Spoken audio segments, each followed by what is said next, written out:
Loosen up when you make cold calls. Introduce a little levity into your script. Have fun. Why? Because when you make people feel good, you release endorphins, and they associate that positive feeling with you, so they're more likely to lower their resistance and have a conversation with you.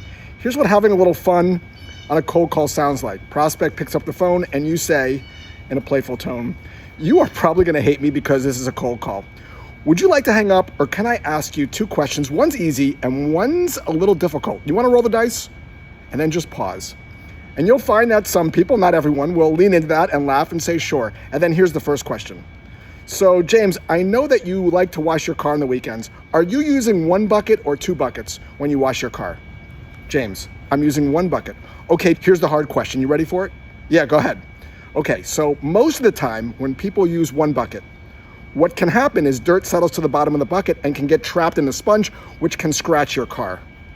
How are you making sure that never happens to you when you wash your car?" And then shut the front door and listen. What you typically hear when you poke the bear is the prospect scratching their head saying, "I'm not exactly sure. I guess I just rub it in the water."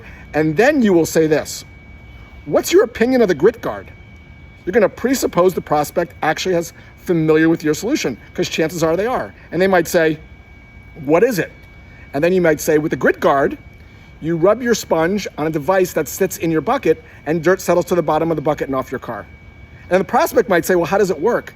And then you could say, "If you'd like, I can show you. Are you in front of a computer?" And then you could just send them a link and give them a demo right there on the spot.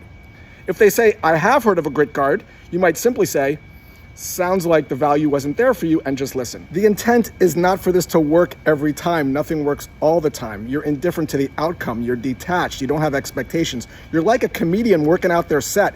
Even the best ones, like Jerry Seinfeld, bomb sometimes. They just try another joke. They just make another call.